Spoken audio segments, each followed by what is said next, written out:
Hello everyone, welcome to self education AJ. आज है 13 जुलाई और आज के हम इस वीडियो में 13 जुलाई से रिलेटेड करंट अफेयर्स के सारे इम्पोर्टेंट क्वेश्चन को कवर करेंगे।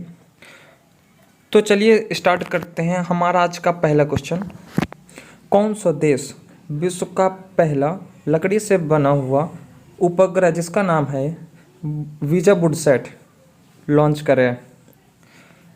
तो यदि आप लोगों को ये याद हो तो कुछ समय पहले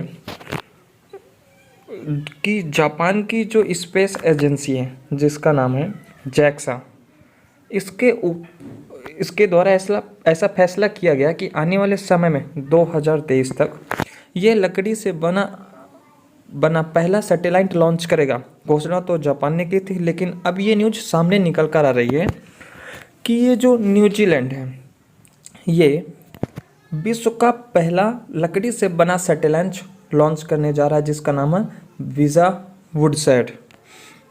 और न्यूजीलैंड के द्वारा इसका ये जो लकड़ी से बना सैटेलाइट है ये कब तक लॉन्च किया जाएगा? इस साल के अंत तक, यानी कि 2021 के अंत तक इसे लॉन्च कर दिया जाएगा यूरोपीय स्पेस एजेंसी के माध्यम से। और इस सैटेलाइट को फिनलैंड में डिजाइन और निर्मित किया गया है। अच्छा, ये जो सैटेलाइट है लकड़ी का सैटेलाइट, इसे अब क्यों लॉन्च किया जा रहा है? तो पहले भी आपको अगर पता हो तो कि बहुत सारी कंट्रीज़ होती हैं, ये अपनी अपनी सैटेलाइट कहाँ भेजती हैं? अंतरिक्ष में भेजती हैं। तो इन सैटेलाइट का उम्र होता है कि ये इतने समय तक ही काम करेंगे, हमेशा तो काम करते नहीं रहेंगे। अलग अलग पर्पज से अलग अलग देश अपने सैटेलाइट को भेजते हैं। तो एक समय के बाद ये जो सैटेलाइट है ये काम करना बंद कर देता है और अंतरिक्ष में एक कबाड़ की तरह जमा होने लगता है, जिसे हम क्या कहते हैं? वेब्रिज।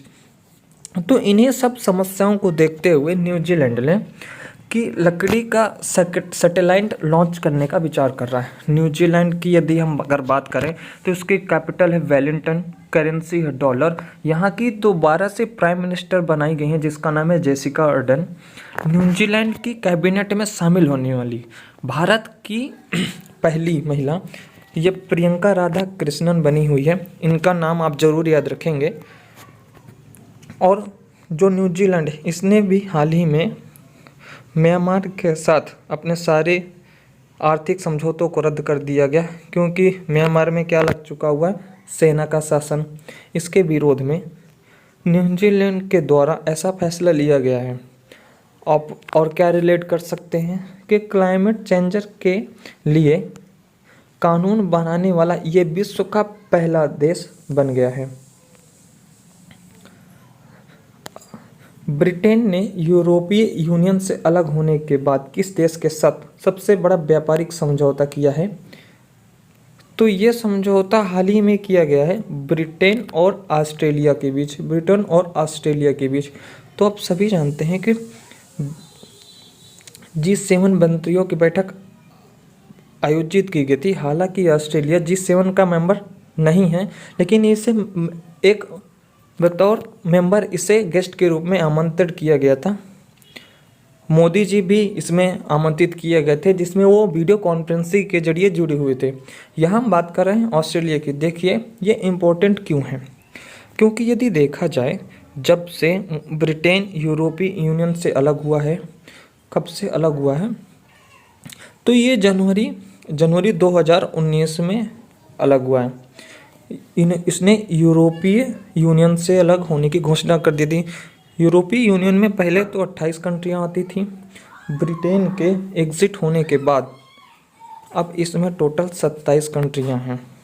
तो ये सवाल इसलिए इम्पोर्टेंट है कि इसके ब्रेक्जिट होने के बाद ऑस्ट्रेलिया के साथ ये सबसे बड़ा समझौता करने जा रहा है। और ये जो G7 की बैठक है इसमें इस्कॉन मिनिस्टर हैं, इन दोनों ने ही अपने संबंधों की घोषणा कर दी है कि हम आगे कुछ बेहतर करने जा रहे हैं दोनों देशों के संबंधों को लेकर के। तो इसमें ब्रिटेन और ऑस्ट्रेलिया के बीच फ्री ट्रेड डील पर सहमति हुई है। यदि आप लोगों को याद हो तो ब्रिटेन के जो प्राइम मिनिस्टर हैं बोरिस जॉनसन, जो भारत आने वाले थे, लेकिन कुछ उस समय क्या हुआ था, ब्रिटेन में कोरोना का जो दूसरा लहर था, जिसके वजह कारण इनका जो दौरा था वो रद्द हो गया था। इसके बाद इन्होंने फिर विचार किया कि दूसरी बार भारत जाया जाए। तब क्या हुआ था, तो भारत में कोरोना की दूसरी लहर आ गई थी। दोनों बार इनका जो भारत दौरा था ये रद्द किया गया था। ब्रिटेन चाह क्या रहा था भारत से, ये चाहता है कि ब्रिटेन और भारत के बीच फ्री ट्रेड डील एग्रीमेंट किया जाए। ये सब आप लोग को डिटेल में पढ़े होंगे। तो समझा ये जाता है कि भारत और ब्रिटेन के बीच भी आगे कुछ अच्छे संबंध देखने को मिल सकते हैं, या फिर कुछ नई नीतियाँ दोनों देशों के बीच निकल कर आ सकती हैं। तो यहाँ हम बात कर रहे हैं ऑस्ट्रेलिया की, क्योंकि जब से ब्रिटेन अलग हुआ है यूरोपीय यूनियन से, उसके बाद से इनकी बीते 2 साल से देखा जाए तो ये अपना सबसे बड़ा समझौता करने जा रहे हैं ऑस्ट्रेलिया के साथ। ऑस्ट्रेलिया की राजधानी कैनबरा, करेंसी डॉलर, और प्राइम मिनिस्टर हैं स्कॉट मॉरिसन। ये हाल ही में जो ऑस्ट्रेलिया ये चाइना की एक पहल से बाहर हो गया था, जिसका है बेल्ट एंड रोड इनिशिएटिव, यानी ये भी चर्चे में रहा है।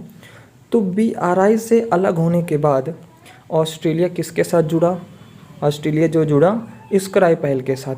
ये स्क्राइप पहल क्या है, supply chain resilience initiative.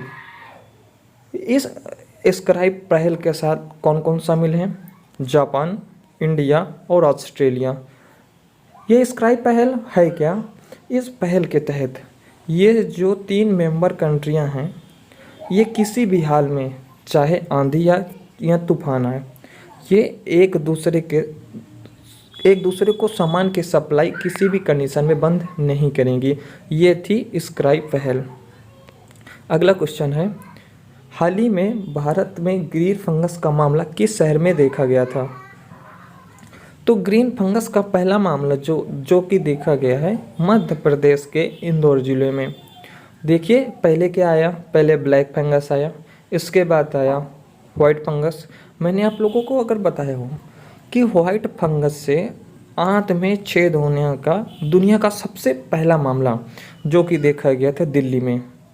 Black fungus आया, वाइट फंगस आया, इसके बाद येलो फंगस आया। हालांकि इस पर काफ़ी मेम्स भी बन रहे थे, काफ़ी लोग मजाक भी उड़ा रहे थे कि अभी हमारा फेवरेट कलर का फंगस नहीं आया है। लगता है ये उन्हीं लोगों की मुराद पूरी हो गई है, क्योंकि देखिए भारत के लिए तो ये अच्छी बात नहीं है, क्योंकि ये फंगस के नए नए वेरिएंट देखने को मिल रहे हैं, ब्लैक, वाइट और येलो। और अब इसके बाद ग्रीन फंगस का पहला मामला जो कि इंदौर में देखा गया है, जहां जो मरीज़ था 90 दिनों तक इलाज चला, जिसके बाद ये मरीज ग्रीन फंगस का शिकार हो चुका है। तो अब यदि हम बात करें इंदौर की, इंदौर जो कि स्वच्छ भारत सर्वेक्षण की रिपोर्ट के अनुसार भारत का सबसे स्वच्छ शहर है इंदौर। ये किस नदी के किनारे बसा हुआ है, तो ये बसा हुआ है खान नदी के किनारे। तो और यह स्वच्छता के लिए एक अभियान चलाया गया था जिसका नाम था PPL, that is plastic premier league. साथ ही आप इसे ये भी याद रख सकते हैं कि ये जो भारत का एक मात्र ऐसा शहर है जहां IIT और IIM ये दोनों हैं। तो आप याद रखेंगे, हाल ही में DRDO की कौन सी दवा सभी कोरोना के सभी वेरिएंट से लड़ने के लिए मानी गई है, तो इस दवा का नाम है 2DG। 2DG की फुल फॉर्म बनती है 2-डीऑक्सी डी ग्लूकोज। जैसे कि आप लोग ग्लूकोज का जो पाउडर होता है उसे लेते हैं, सेम वैसे ही ये पाउडर होता है जिसे आप ओरली लिया जा सकता है, पानी में घोल करके इसका इस्तेमाल किया जा सकता है। इससे होगा क्या, तो इस 2DG दवा से जो भी कोरोना का पेशेंट है, ये कोरोना का जो वायरस है ये किसे इफ़ेक्ट करता है, ये फेफड़े को इफ़ेक्ट करता है। फेफड़े के जिस हिस्से में जो वायरस है जो फैल रहे धीरे धीरे, बाद में वो हार्ट ब्लॉक कर देता था, तो इस हिस्से में ये 2DG पाउडर के इस्तेमाल से इन्फेक्शन जो है वो ज़्यादा फैल नहीं पाएगा, तो इसे कंट्रोल कर सकते हैं, यही है 2DG पाउडर। और यही कोरोना के सभी वेरिएंट से लड़ने के लिए उपयोगी माने गए। सभी वेरिएंट कहने का मतलब है जैसे कि हाल ही में जो वर्ल्ड हेल्थ ऑर्गेनाइजेशन है WHO, इसने इस वेरिएंट के नाम भी रख दिए हैं, जिसने कि याद रखने में मुश्किल होता, क्योंकि इनके जो वेरिएंट का नाम था, पहले वेरिएंट का नाम था B16172 और सेकेंड वेरिएंट का नाम था B16171। तो इतना तो ट्रिकी तो आप याद नहीं कर पाते, इसलिए तो WHO के द्वारा कोरोना के इस फर्स्ट वेरिएंट को नाम दिया गया है डेल्टा, और जो सेकेंड वेरिएंट है उसका नाम दिया गया है कप्पा। तो इन दोनों का नाम आप याद रखेंगे। भारत के पहले मेडिकल ड्रोन डिलीवरी का ट्रायल ये कहाँ हुआ है? तो इसकी जो शुरुआत है ये 18 जून से की गई है। 18 जून से की गई है। जो टर्म लिया हुआ है ये बेंगलोर से किया हुआ है। मेडिकल, यहाँ पर एक टर्म लिखा हुआ है ये मेडिकल ड्रोन डिलीवरी, ये है क्या? कहने का मतलब है कि ऐसे दुर्गम इलाके जहाँ मेडिसिन की सुविधा नहीं पहुँच पा रही है, वहाँ ड्रोन के माध्यम से ये प्रोवाइड कराई जाएगी। इसलिए नाम दिया गया मेडाकॉप्टर। जैसे आप हेलीकॉप्टर सुनते हैं, वैसे ये हेलीकॉप्टर सुनते हैं, वैसे ये हेलीकॉप्टर। ये 2 वर्जन के साथ लॉन्च किया जा रहा है। इसका जो पहला वर्जन होगा ये 1 किलोग्राम तक का वजन 15 किलोमीटर तक ले जा सकता है। दूसरा वर्जन 2 किलोग्राम तक का वजन ये 12 किलोमीटर तक ले जा सकता है। तो फिलहाल इसका जो ट्रायल किया जाएगा वो लगभग 1 से 1.5 महीने इसका ट्रायल चलेगा। इसके ट्रायल को मंजूरी DGCA ने दे दी है, हालांकि नागरिक और उड्डयन मंत्रालय के द्वारा इसे मंजूरी दे दी गई है। और इसका जो ट्रायल ये कहाँ होगा, ये बेंगलोर के पास जो गौरी बिदनूर स्थान है, ये स्थान आप नहीं भी याद रखेंगे तो चलेगा, जहाँ इसका ट्रायल होना है। अच्छा, यहाँ जो टर्म लिखा हुआ है beyond visual line of site, ये है क्या? तो कहने का मतलब है ये जो मेडिकल ड्रोन होगा ये होगा beyond visual line of site प्रकार का। भी है क्या? अक्सर आप लोगों ने शादियों में, पार्टियों में जो ड्रोन देखा होगा वो किस तरह का ड्रोन होता है? वो होता है विजुअल लाइन ऑफ साइट प्रकार का। कहने का मतलब है कि जो ड्रोन चलाता है, यानी कि जो ड्रोन मैन होता है, जो उस ड्रोन को कंट्रोल करता है, अपने हाथ में रख करके वो उस पर निगरानी करता है कि किसके थाली में कितने रसगुल्ले हैं। तो पूरी तरह से मॉनिटर कर रहा होता है, कंट्रोल उसके हाथ में होता है, तब वो ड्रोन काम करता है। लेकिन beyond visual line of site कहने का मतलब है कि ये जो ड्रोन होगा इसे हम देख नहीं सकते, ये इतनी ऊपर से उड़ेगा और ये अपना काम करके भी आ जाएगा, इसलिए इसे नाम दिया गया beyond visual line of site. तो आप याद रख सकते हैं।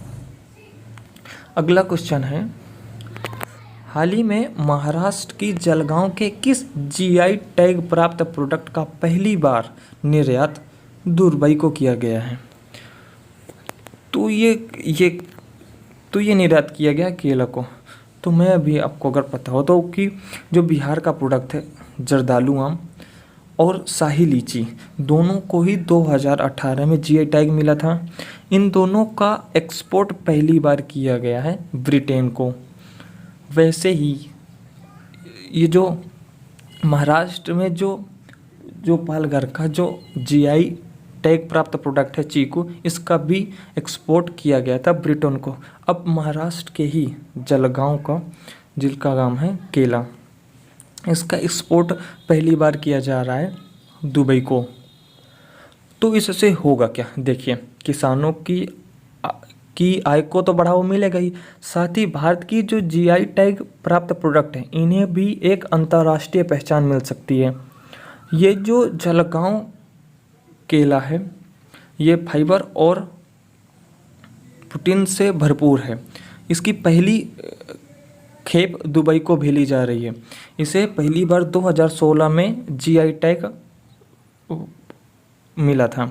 भारत के किसी प्रोडक्ट को बाहर भेजने का, जैसे कि मैंने अभी आपको कुछ प्रोडक्ट के नाम बताए हैं, जिसमें इसमें कौन मदद करता है।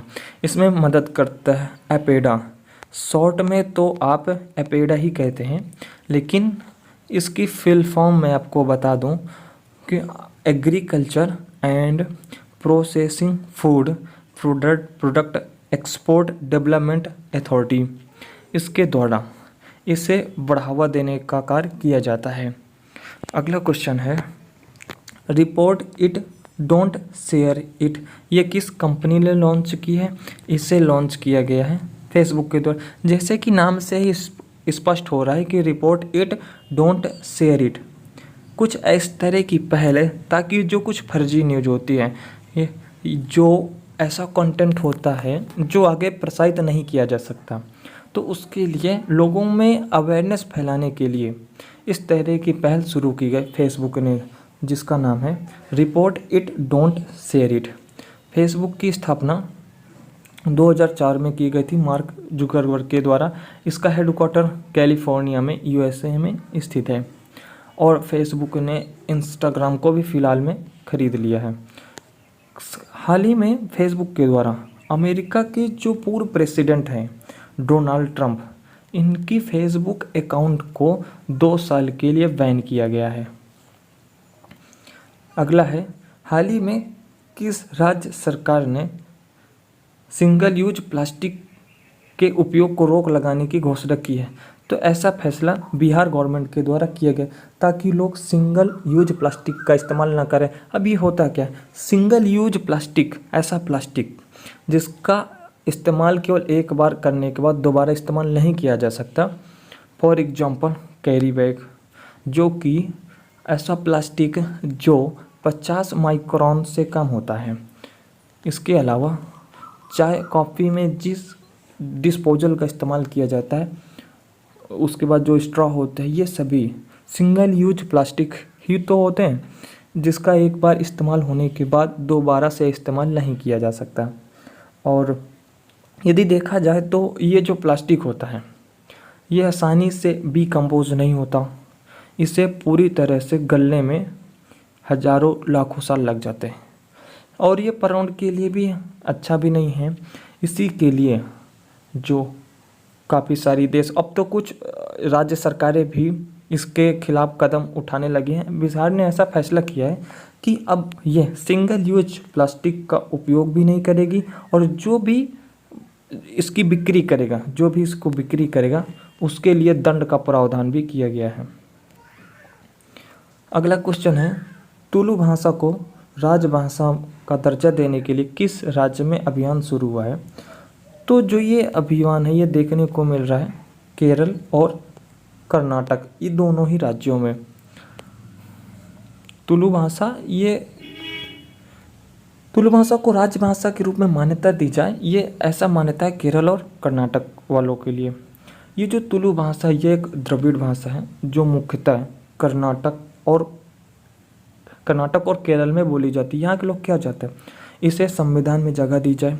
आप सभी जानते हैं कि ये भारत के संविधान का जो भाग 17 है, इसका आर्टिकल 343 से लेकर के 351 के बीच राज्य भाषा के बारे में बताया गया है।